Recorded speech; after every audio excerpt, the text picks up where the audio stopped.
Saya Fulan dari Mojokerto. Saya mau tanya, kenapa keluarga saya selalu diuji, Bib? Mohon penjelasannya. Ya, ini nanya, kenapa kok keluarganya selalu diuji? Nah, sebelum saya jawab pertanyaan ini, maka bagi Anda yang ingin ikut andil untuk perjuangan kami di Majelis Al-Allah, bisa transfer langsung ke nomor rekening yang tertera di layar monitor. Insya Allah akan menjadi sarana ya, yang manfaat untuk orang banyak, dan mudah-mudahan barokah untuk kita semua. Amin. Assalamualaikum. Waalaikumsalam warahmatullahi wabarakatuh. Ini pertanyaan yang menarik ya.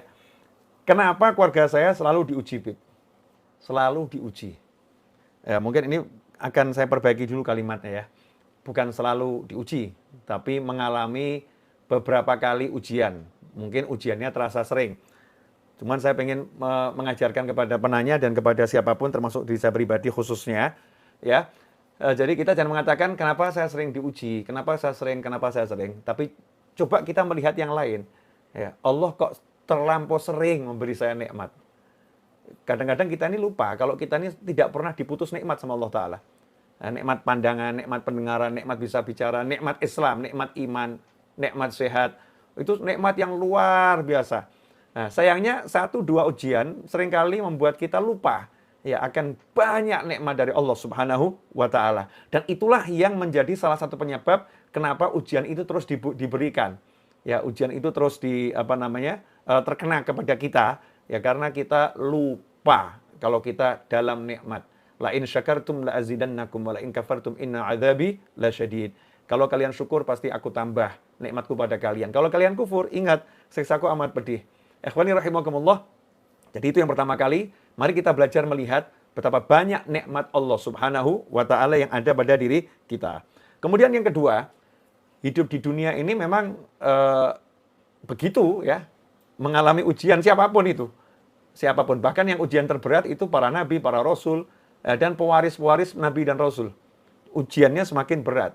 Ya, yang namanya orang sekolah itu kalau semakin tinggi sekolahnya, ya ujiannya semakin berat.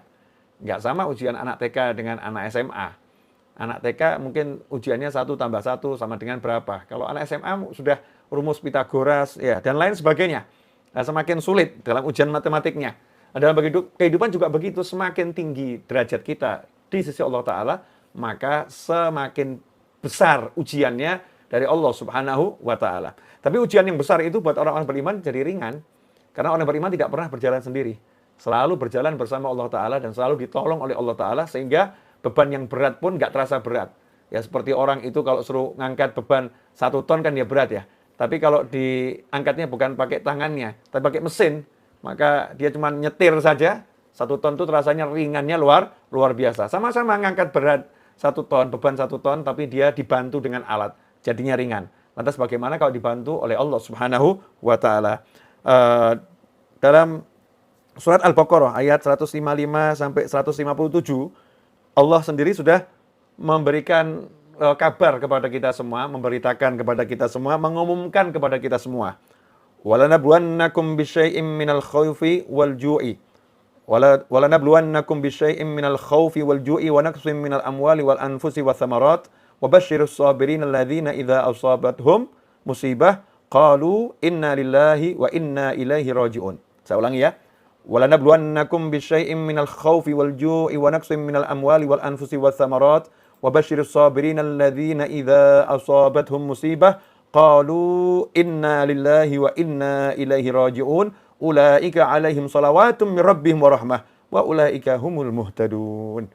Kata Allah Ta'ala, dan sungguh kami pasti akan menguji kalian dengan sedikit rasa takut, kemudian sedikit kelaparan, ya, wa naqsim minal amwali wal anfusi wath thamarat, dan juga nanti akan berkurangnya harta, berkurangnya jiwa, dan berkurangnya buah-buahan.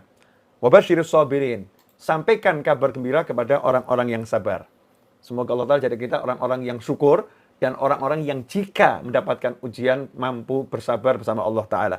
Wa basyirus sabirin, dan sampaikan kabar gembira kepada orang-orang yang sabar. Siapa mereka yang dikategorikan orang yang sabar?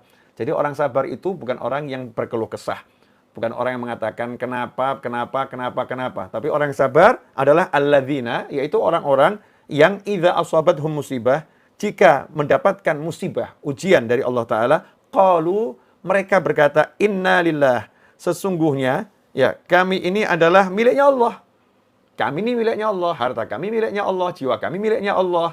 Ya, semua miliknya Allah. Innalillah, kami miliknya Allah. Dan sungguhnya hanya kepadanya lah kami akan kembali. Jadi ya memang sadar dirinya milik Allah. Dia katakan pada dirinya, saya milik Allah. Dan saya akan kembali pada Allah Subhanahu wa Ta'ala. Innalillahi wa inna ilaihi raji'un. Siapa yang mengembalikan setiap kali ada musibah, dia sadari memang itu bukan miliknya. Ketika hartanya terenggut, ya, jiwanya terenggut, hartanya terambil, atau tersita, atau hilang, dia sadar itu bukan miliknya. Itu miliknya Allah Ta'ala. Ya, nggak ada yang berkurang sebetulnya dalam dirinya. Nggak ada yang berkurang. Nggak ada yang habis sebetulnya. Karena itu miliknya Allah, bukan miliknya. Innalillah, sehingga dia ridho, dia ikhlas atas ujian tersebut. Dia katakan, kami memang miliknya Allah. Wa inna ilaihi raji'un. Dan hanya kepadanya lah kami kembali. Maka orang-orang yang seperti itu, apa? Janjinya Allah Ta'ala. Ulaika alaihim, kata Allah Ta'ala, mereka itulah orang-orang yang memperoleh ampunan dan rahmat dari Allah Ta'ala. Dan itulah mereka orang-orang yang mendapatkan petunjuk. Ikhwani rahimakumullah. Jadi sejatinya orang-orang yang dapat ujian-ujian, musibah-musibah, itu orang yang dicintai Allah Ta'ala. Ya, orang yang dicintai Allah Ta'ala. Karena dengan ujian itu dia mendapatkan rahmat dan ampunannya Allah Subhanahu wa Ta'ala.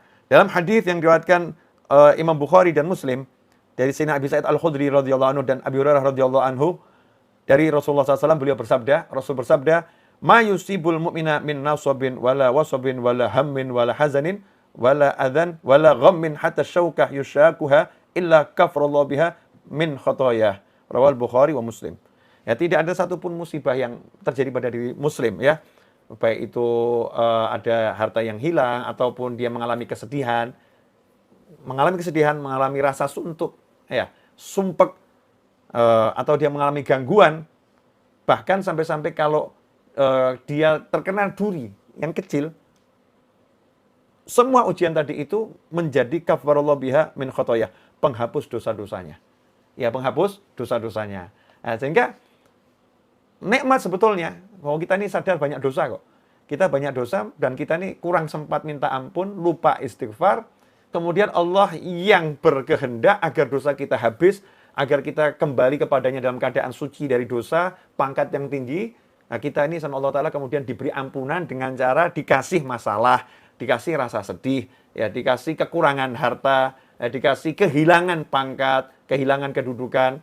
Walaupun kita nggak minta semua itu, ya, kita nggak menginginkan semua itu terjadi. Tapi kalau itu terjadi, ya itu menjadi bonus agar dosa-dosa kita diampuni Allah Ta'ala dengan syarat kita sabar. Ya, sabar itu memang sesuatu yang nggak enak, ya, kita tahan, ya. Rasa nggak enak itu tidak kita keluh kesahkan, kita kemudian tetap istiqomah menjalankan ibadah, ya, itu yang namanya sabar. Yang seperti itu justru menjadi jalan untuk diampuni dosa-dosa kita oleh Allah Subhanahu wa Ta'ala.